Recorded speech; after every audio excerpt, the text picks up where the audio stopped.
Let's start with Santa Clara. That was pretty close, wasn't it, for most of the game? Yeah, in fact, we created a penalty kick in the first 30 seconds of the game, and it was, for 30 seconds, the ideal start for us. So their goalkeeper made an exceptional save off of a Chase Minter attempt, and it motivated them. And but then after that, our boys settled down, and I thought we played exceptionally well. Played some of our best soccer that we have played all season long. Possessing the ball, creating a lot of good chances. Their goalkeeper came up big on a number of different occasions to keep them in the game in the first half. And then in the second half, Santa Clara reverted to playing very direct. Cava, who had been just exceptional on the day, getting in behind the defense on the right wing. The referee didn't see the foul, but was fouled, caused him to come off the field. We had thought he had broken his leg at the time, but as it is, it's just a bad contusion. So it took about 5 minutes to actually get him off the field. Whether or not he was targeted, it's tough to say, but bottom line is that it took a very important player off the field for us. With his long throws and his ability to use his athleticism to get behind, and I think that hurt. And then Matt LaGrassa got ejected out of the game with a 2-footed tackle, and even though he didn't touch the player with a 2-footed tackle, the intent alone is subject to a red card. So we're now waiting to see if Matt sits out 1 or 2 games for us. We're hopeful that it's only the 1 game. So with about 20 minutes left to go in the game, we played with a man down. And even with 10, we actually created some very, very good opportunities to tie the game. At that point, the game was 1-0 by Santa Clara, and it was just a fluke goal where a ball crossed in.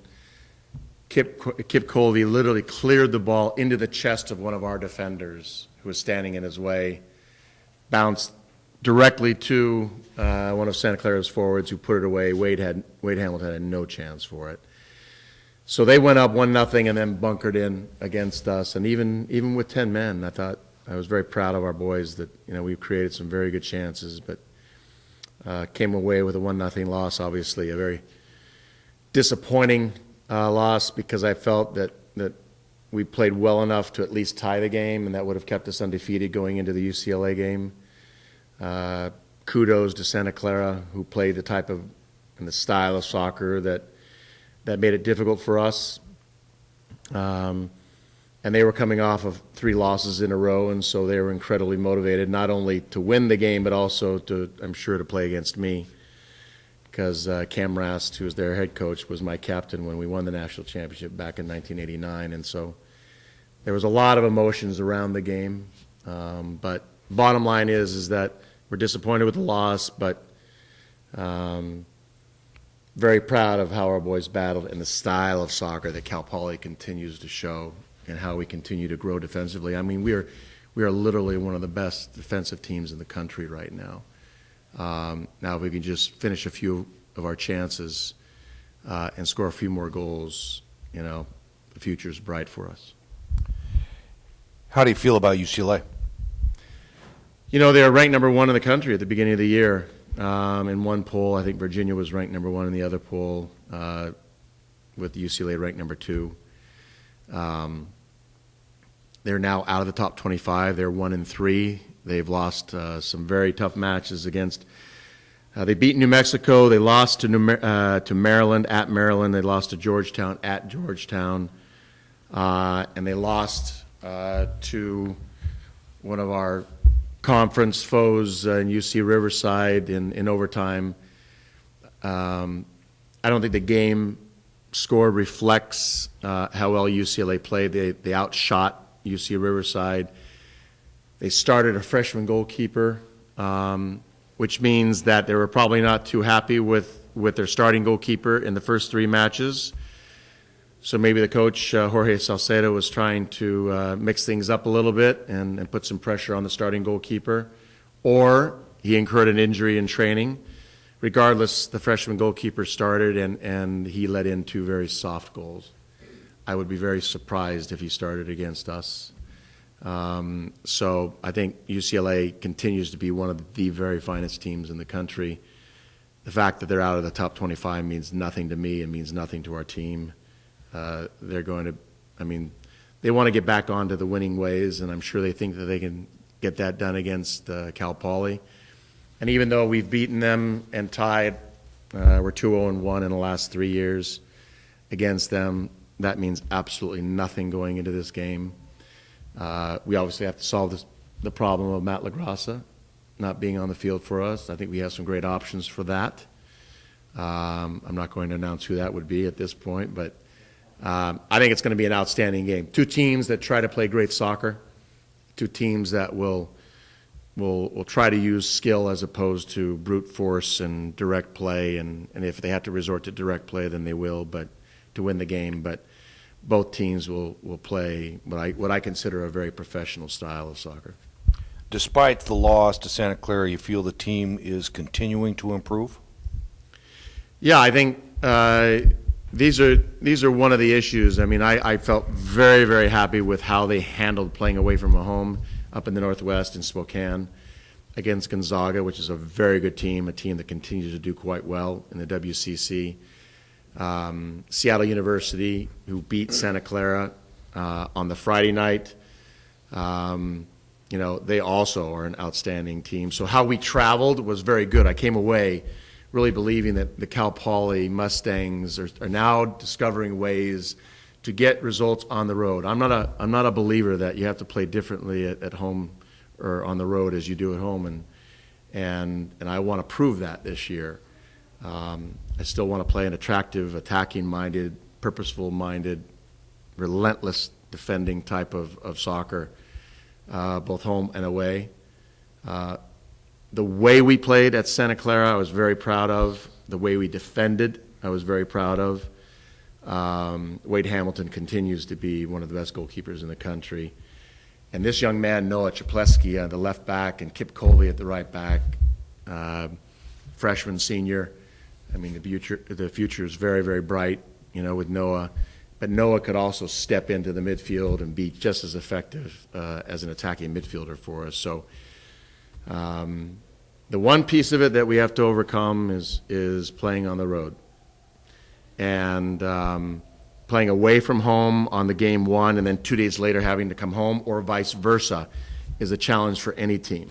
And that's where your depth comes into play. And I really believe that our depth this year will allow us to get even results on the road. Coach, your opponents outshoot you roughly 71-45.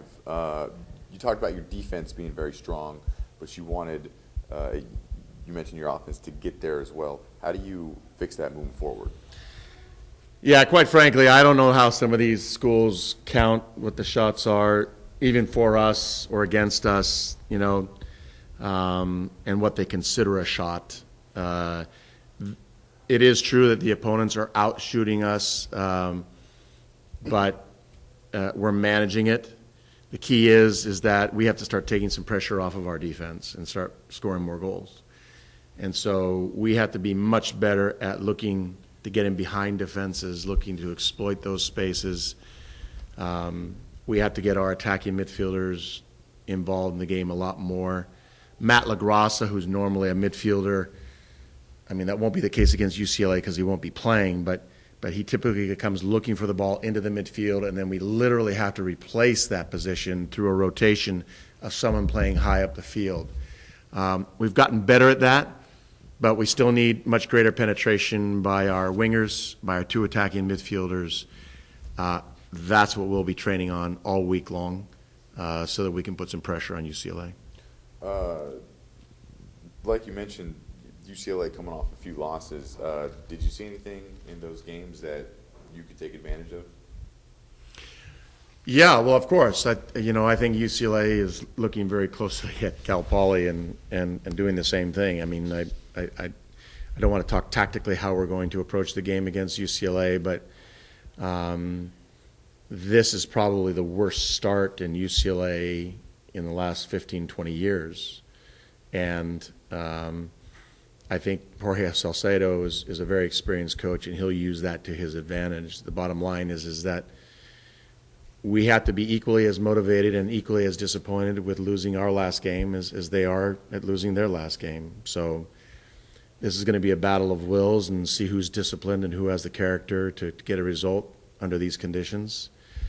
You know, I do believe there are some tendencies in the UCLA game that we can take advantage of, and we have every intention of doing so. You talked about Cal Poly continuing to play your brand of soccer, your style of soccer, even when you'd lost a player and so on and so forth. What's that style? What's that brand? Yeah, what a great question, because I still need my players to understand it. But intentionally, starting in the winter and the spring, I knew because I came in late that I wasn't going to have an opportunity to recruit a lot of players that I felt fit my personal style. But I think the players that have come in, I think, you know, some of the players that were recruited by the previous staff have come in and made an impact. But it was my decision from day one that we were going to be a team that was not only known for our ability to possess the ball and to play attractive soccer, but also a team that defended it exceptionally well. Because defending keeps you in games. And it literally has kept us in games up until this point, and has allowed us to get the results that we need. Offensively, I think we do have the tools. But I have to change the mindset of our players of looking there forward as opposed to looking square and back.